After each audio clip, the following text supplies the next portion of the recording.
Rape ಆಗಿದೆ ಅಂತ complaint ಕೊಟ್ಟಿದ್ದಾರೆ, ಎಫ್ಐಆರ್ ಕೂಡ ಆಗಿದೆ. ನನಗೆ ಗೊತ್ತಿರೋ ಪ್ರಕಾರ ತಪ್ಪು ಮಾಡಿರೋರು ಅದನ್ನು ಉಪ್ಪು ತಿಂದವ್ರು ನೀರು ಕುಡಿಬೇಕಲ್ಲ. ಪೊಲೀಸ್ ಇಲಾಖೆ CID ಅವರು ನೀರು ಕುಡಿಸ್ತಾರೆ. ಖಂಡಿತವಾಗೂ ಮುನ್ರತ್ನವ್ರು ತಪ್ಪು ಮಾಡಿದರೆ ಖಂಡಿತವಾಗೂ ಶಿಕ್ಷೆ ಅನುಭವಿಸ್ತಾರೆ. ಅದರಲ್ಲಿ ಕಾನೂನು ತನ್ನ ಕೆಲಸ ತಾನು ಮಾಡುತ್ತೆ. ಸರ್, ಗೃಹ ಸಚಿವರ ದಾಳಿ ವಿಚಾರಿಸಿದಲ್ಲಿ ಕುಮಾರಸ್ವಾಮಿ ಅವರು ಕಾಂಗ್ರೆಸ್ ಪಕ್ಷದ ಮಹಾನಾಯಕನ ಕೈವಾಡ ಇದೆ ಅಂತ ಆರೋಪವನ್ನು. ಈ ಕುಮಾರಸ್ವಾಮಿ ಅವ್ರಿಗೂ ಕನಸಲ್ಲಿ ನಮ್ಮ DK ಶಿವಕುಮಾರ್ ಸಾಹೇಬ್ರೆ ಬರ್ತಾರೆ. ಕುಮಾರಸ್ವಾಮಿ ಅವ್ರು ನಾನು ಇದ್ದೇಲಿ ಸಾರ್ ಅಂದರೆ DK ಅಂತಾರೆ. ಕುಮಾರಸ್ವಾಮಿ ಅವರೆಲ್ಲಾದರೂ ಹಿಂಗೆ ನಿದ್ದೆ ಹೋಗೋವಾಗ ಸಾರ್ ಅಂದರೆ DK ಅಂತಾರೆ. ಅವ್ರಿಗೂ ಕನಸಲ್ಲಿ ನಮ್ಮ DK ಸಾಹೇಬ್ರು ಒಂಥರ ನನಗೆ ಗೊತ್ತಿರೋ ಪ್ರಕಾರ ಯಾಕೋ ಕುಮಾರಸ್ವಾಮಿ ಅವ್ರಿಗೆ ನಮ್ಮ DK ಸಾಹೇಬ್ರ ಮೇಲೆ ಪ್ಯಾರು ಮೊಹಬ್ಬತ್ತು ಇಷ್ಕು ಲವ್ ಎಲ್ಲ ಆಗಿದೆ ಅನಿಸುತ್ತೆ. ಈ ಒಂದು ವಯಸ್ಸಲ್ಲಿದ್ದಾಗ ನಾವು ಇಷ್ಟಪಟ್ಟವ್ರಿಗೆ ಜ್ಞಾಪಕ ಬರಲ್ವಾ, ಕನಸಲ್ಲೂ ಮನಸ್ಸಲ್ಲೂ ಅಲ್ಲ. ಹಂಗೆ ಒಂಥರ ಕುಮಾರಸ್ವಾಮಿ ಅವ್ರಿಗೆ ನಮ್ಮ DK ಸಾಹೇಬ್ರ ಬಗ್ಗೆ ಕ್ರಶ್ ಆಗಿದೆ. ಎಂಥ ಕ್ರಶ್ ಆಗಿದೆ ಅಂದರೆ ಅವ್ರು ಬಿಟ್ಟು ಇನ್ನೇನೂ ಜ್ಞಾಪಕ ಬರೋಲ್ಲ.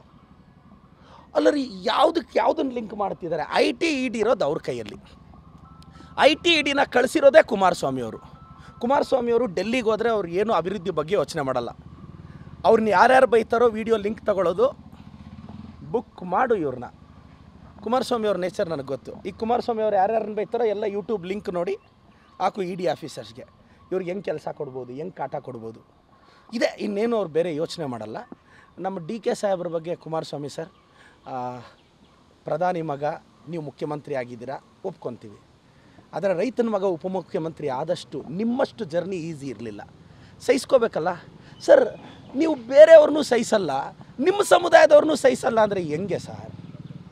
ಬಿಡಿ, ಈಗ ನೀವು ಕುಮಾರಸ್ವಾಮಿಯವರೇ ಬೇರೆ ಸಮುದಾಯದವ್ರನ್ನೂ ನೀವು ಹೆಂಗೂ ನಿಮ್ಮ ಪಾರ್ಟಿಯಲ್ಲಿ ಬೆಳೆಯೋಕ್ಕೆ ಬಿಡಲಿಲ್ಲ. ನಿಮ್ಮ ಸಮುದಾಯದ ಹುಡುಗ ರೀ, ಒಕ್ಕಲಿಗ ಸಮುದಾಯದ ಹುಡುಗ ಈ ರಾಜ್ಯಕ್ಕೆ ಉಪಮುಖ್ಯಮಂತ್ರಿ ಆಗಿದ್ದಾರೆ. ನೀವು ಅದನ್ನೂ ಸಹಿಸ್ಕೊಳ್ಳಿಲ್ಲ ಅಂದರೆ ಸರ್, ಇದು ಹೆಂಗೆ ಗೊತ್ತಾ ರಾಜಕಾರಣ? ನಮ್ಮವ್ರು ಬೆಳೆಸಲ್ಲ, ನಮ್ಮವನು ಬೆಳೆದೋಗ್ತಾನೆ. ಬೇರೆಯವ್ರು ಬೆಳೆಸಲ್ಲ, ಯಾಕೆಂದರೆ ಅವ್ನು ನಮ್ಮವನಲ್ಲ ಅಂತ. ಇದರ ಅರ್ಥ ಏನು ಗೊತ್ತಾ? ಇಲ್ಲಿ ಯಾವನೂ ಬೆಳೆಸಲ್ಲ.